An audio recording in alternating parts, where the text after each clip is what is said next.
Hey y'all, it's Tiara Unique Francois, and today we're doing a self-portrait from life.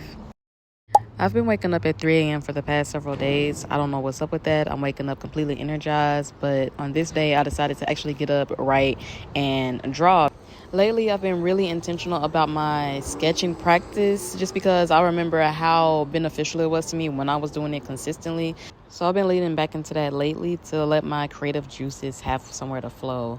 With this sketch, I was just looking at myself in the mirror and doing a little bit of a continuous line drawing. I mean, I know with continuous line drawings, you're not supposed to pick up your pen, but I still was doing it because this is my life. I could do whatever rules I want to do. With that being said, I find continuous line drawings to be really relaxing. And since this was early in the morning and I just wanted to put something on the paper, I was like, this is the perfect approach. I also really like how my line drawings come out because they feel very fluid. They feel very loose. And it has a certain energy to it that I feel it's difficult to recreate when you're being very tight and super detailed, when you want it to look naturalistic, right? I'm not aiming for naturalistic. I'm aiming for a type of mood, a type of feeling. And for me, continuous line drawings really help me achieve that. I also like sketching in pen because it's permanent and it removes any feeling of a back button, being able to go back and erase. You just have to go forth with your decision, which, as somebody who has been feeling a little bit indecisive or like stuck in a type of limbo lately, this direct quality of just going forth with whatever decision you end up making, I feel like it's definitely making a positive impact. Also, with these fine liners, I'm really enjoying how delicate the line is, and I feel like the contrast with the bright colors gonna see me use later makes it visually interesting. Usually when you see bold colors, you're expecting bold, thick, black, heavy lines. So when it's paired with a delicate line, I think it makes it more visually interesting because there's things that you don't expect to go together. I would expect for thin, delicate lines, maybe like pastel colors, maybe something light, something transparent, maybe something that's more akin to watercolors. A lot of people have been commenting on my drawing style lately because I've been posting more of my sketches, and they'll comment on how they really like it and they love how the different things go together. But one thing about finding your own personal drawing, sketching, or painting style is that you just have to do it often. Like, you just have to do it consistently. As you learn different techniques, the ones that you like are naturally going to show up more often in your art because you're just gravitating towards those. Since I like continuous line drawings, sometimes they'll show up in my actual paintings. But if I never practice that technique, then I wouldn't really have that in my arsenal to pull from. Sketching consistently is so valuable as a practice to just keep your arm and hand and fingers warm, to being able to draw and have an eye for capturing the essence of something, while also being a good place to flesh out ideas and work with different compositions or color combinations, which I really like. I don't necessarily go into the sketch knowing what color combinations I want to try out. Usually, I'm just kind of doing something that I think I will like. And then at the end, I can kind of determine whether I want to go forth with that idea or kind of just leave it in the sketchbook. But I feel like giving yourself the opportunity to try different things will really make a difference in your art practice, because everything doesn't have to be a completed full-fledged project. You just need space to think, a place to brainstorm, and having a sketchbook really does that for me. Going back to trying different sketching and drawing techniques as it help you find your style, because when you know more, you have more to pull from. If you only know how to draw and paint one way, then that is how all of your stuff is going to look like, whether that's how you want it to look or not. If you can try a lot of different things and continuously stay open to learning, that's when your art style will get very much more specific, because you have so many options that you know how to do that you can pull from. For me, I know how to paint very well in watercolor. I know how to paint in acrylic. So when I'm using markers, for example, I know how to layer in a way that is similar to a watercolor layering. As far as like when I use transparencies, I know how to build upon them to get an effect I would want to do. If I only painted in acrylic, I wouldn't have that in my arsenal as much as I do now, because with acrylic, you kind of just paint over the previous layer. You can layer, which I do like to layer, but it's not something that's just instinctual as you're learning to use that painting medium. Paying attention to what you like is also going to strengthen your own art style. For me, I really like bright colors. I like very specific bright colors. You'll kind of see a lot of the same repeating colors in my work quite a bit. I like painting figures, but I don't care to do it super naturalistically, which is painting it exactly how it looks to life. I like to exaggerate certain features, which if you look at my artwork, you can see the things I typically like to exaggerate or to abstract. Having a strong art style is you listening to what you like and going forth with that unapologetically. And it's realizing what you like and strengthening it by maybe practicing more, doing different techniques, and just always adding things to your database to pull from.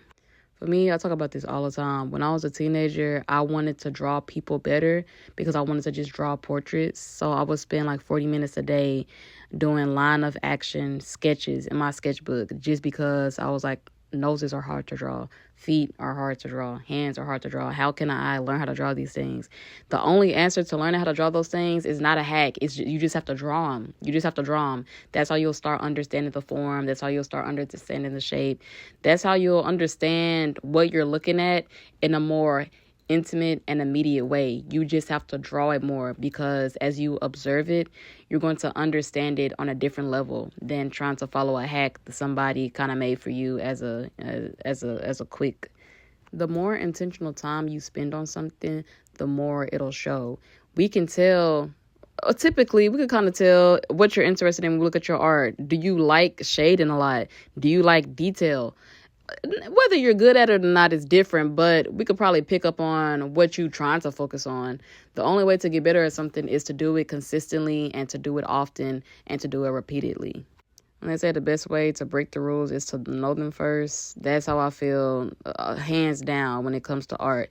Knowing color theory, knowing how forms work, knowing the different line qualities and what they could potentially not only represent, but maybe the feelings they convey.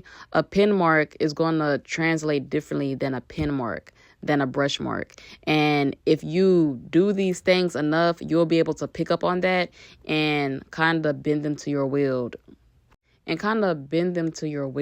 When you're making art.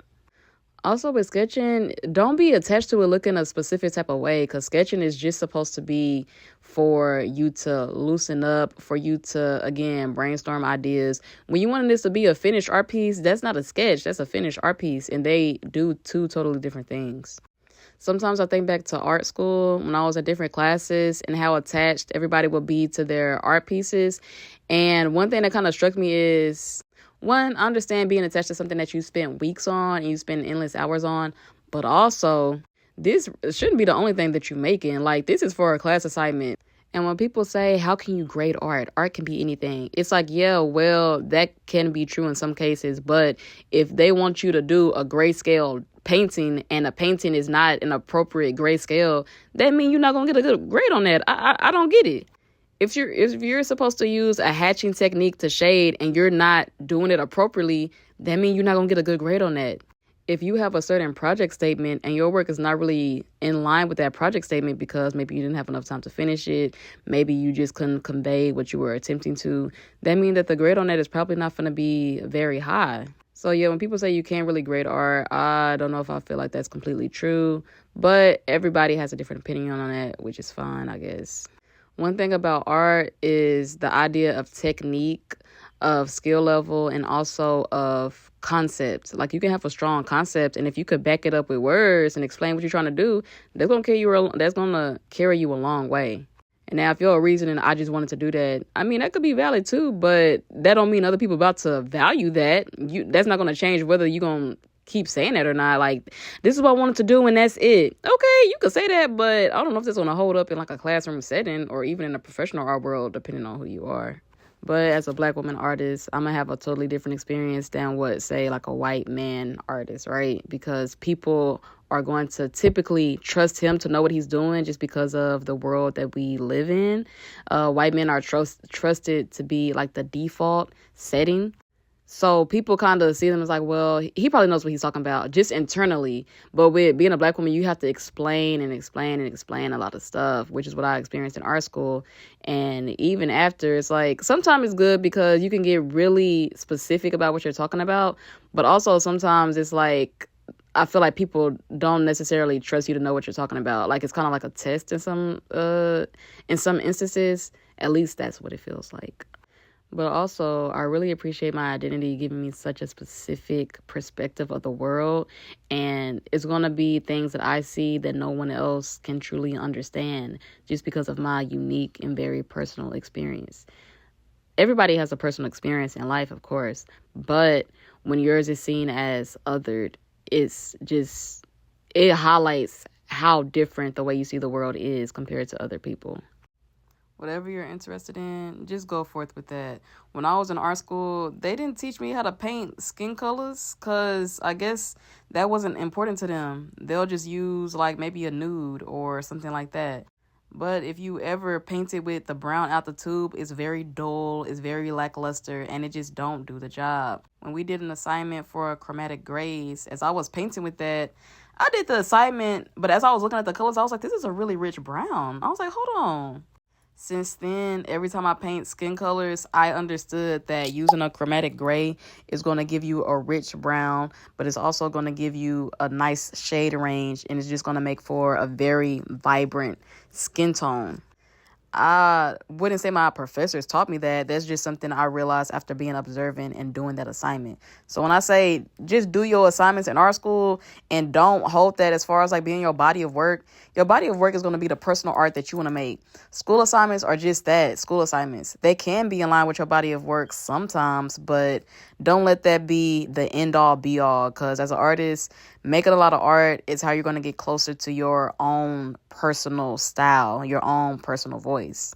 So make more stuff, even if it's sketchbook drawings, which is what we see here. Now, does this need to be a full painting? It could be, but it also doesn't have to be. It can just be somewhere for my hand to make some marks. It can be a place for me to play around with color and understand how the facial planes are set up. It can also be a place for me to work out some ideas without having to commit to a full canvas piece. Well, anyway, thank you so much for watching. Please like, comment, and subscribe if you're into that type of thing, and I'll see you next time.